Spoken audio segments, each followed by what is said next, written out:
Lapor Mas Wapres, upaya pemerintah kikis feodalisme birokrasi.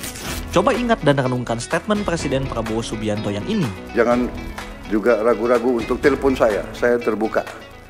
Saudara-saudara boleh telepon langsung.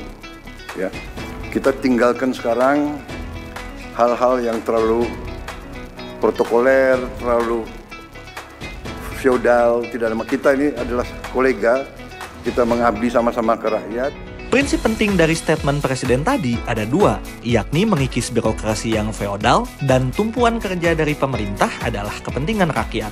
Tentu dua prinsip ini juga dipegang oleh Wakil Presiden Gibran Rakabuming Raka.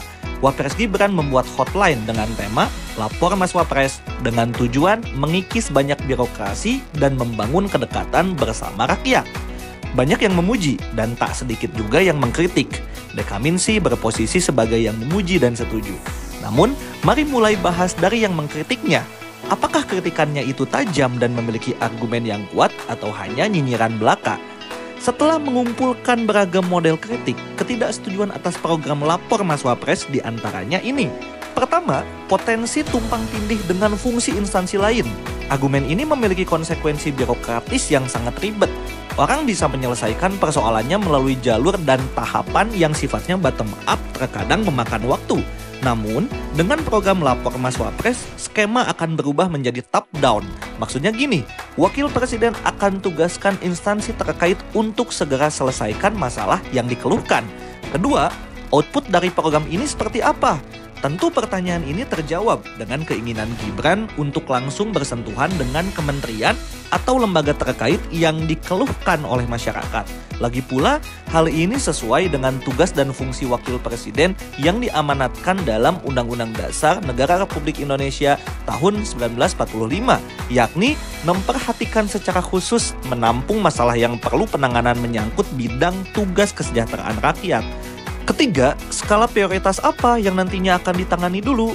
Tentu seluruh aduan adalah prioritas, tapi tetap akan diukur mana penanganan yang akan diselesaikan langsung hari itu juga dan mana penanganan yang bisa diselesaikan bertahap.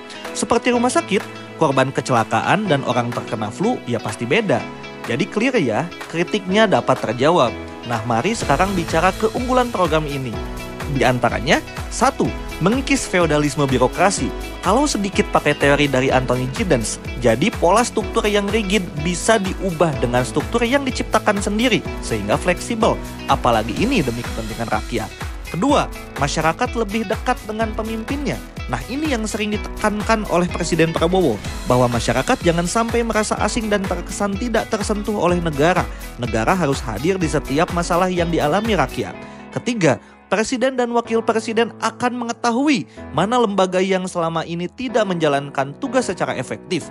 Jadi, program Lapor Mas Wapres ini kayak sidak lapangan secara tidak langsung. Jadi gimana? Sudah ada yang lapor ke Mas Wapres hari ini?